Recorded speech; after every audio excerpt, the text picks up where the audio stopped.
আজকের আমি আপনাদের জন্য একদম হেলদি একটা ফ্রুট জুস রেসিপি নিয়ে এসেছি, যেটা এই গরমে শরীর এবং মনকে যেমন ঠান্ডা করবে, তেমন শরীরের জন্য, স্বাস্থ্যের জন্য হবে খুবই হেলদি।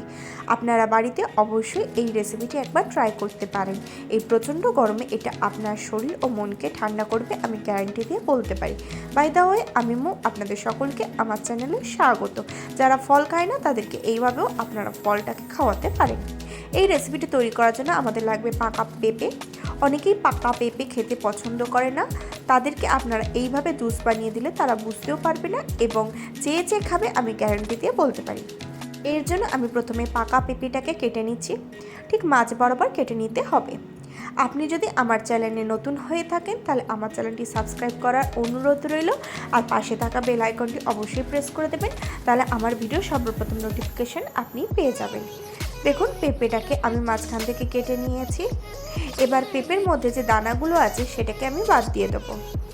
একটা চামচের সাহায্যে এইভাবে স্কুপ আউট করে দানা বা আঁশ জাতীয় অংশটাকে বাদ দিয়ে দেবো। দেখুন, আমি যেভাবে করছি ঠিক সেইভাবে। দেখুন, দানা বা আঁশ জাতীয় অংশটাকে সমস্তটাকে আমি বাদ দিয়ে দিয়েছি। এবার পেঁপের মুখের পোর্শনটাকে আমি কেটে বাদ দিয়ে দেবো। এবার পেঁপেটাকে আমি ছোট ছোট করে স্লাইস করে নেব।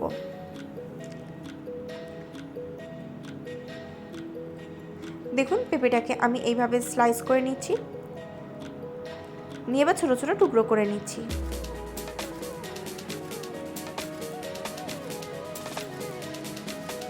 আপনারা বাড়িতে এইভাবে অবশ্যই একবার পাকা পেঁপে জুসটা বানান, যেটি অন্য সমস্ত জুসের থেকে সম্পূর্ণ ভিন্ন স্বাদের হয়।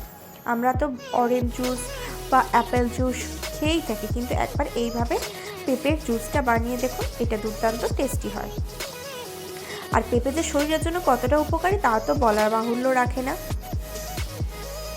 পাকা পেঁপেটাকে দেখুন আমি কেটে নিয়েছি। এতে প্রচুর পরিমাণে অ্যান্টিঅক্সিডেন্ট থাকে এবং এতে প্রচুর পরিমাণে থাকে, এটি শরীরের জন্য খুবই উপকারী।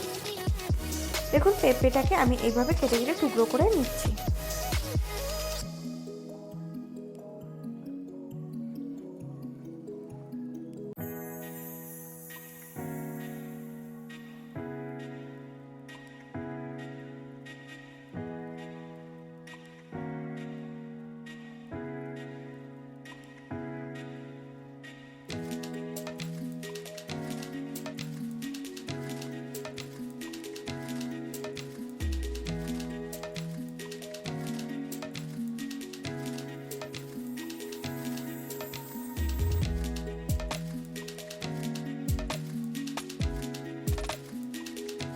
এবার এই টুকরো করে রাখা পেঁপেটাকে আমি মিক্সি ব্লেন্ডারে দিয়ে দিচ্ছি।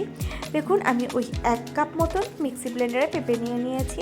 এবার তাতে আমি দিয়ে দিচ্ছি কিছুটা চিনি। আমি এখানে চিনির জন্য মিছরি ব্যবহার করছি, যেটা শরীরকে খুবই ঠান্ডা রাখবে। আর ব্যবহার করছি এলাচ গুঁড়ো। এবার দিয়ে দিচ্ছি কয়েক টুকরো বরফ, আপনারা চাইলে ঠান্ডা জলও ব্যবহার করতে পারেন। এবার ঢাকনা বন্ধ করে দিয়ে এটাকে পেস্ট করে নেব। এবার এই পেস্টটাকে একটা গ্লাসে ঢেলে দেবো। দেখুন কত সহজে তৈরি হয়ে গেল আজকের পাকা পেঁপের জুস। এবার উপর থেকে কিছু ড্রাই ফ্রুটস দিয়ে দেবো, দিয়ে এটাকে পরিবেশন করে দেবো। খুব সহজে গরমকালে এই গরমে আপনারা অবশ্যই এই পাকা পেঁপে জুসটি বানিয়ে নিতে পারেন, যেটা শরীরের জন্য খুবই উপকারী। আর ছোট থেকে বড় সকলে খেতে পছন্দ করবে, যারা খায় না তারাও চেয়ে চেয়ে খাবে, আমি গ্যারেন্টি দিয়ে বলতে পারি। আশা করি আজকে ভিডিওটি আপনাদের ভালো লেগেছে। যদি ভালো লাগে তাহলে অবশ্যই লাইক করবেন, কমেন্ট করবেন, শেয়ার করবেন, আর আমার চ্যানেলটি অতি অবশ্যই সাবস্ক্রাইব করে নেবেন এরকম নিত্য নতুন রেসিপি সবার আগে পাওয়ার জন্য।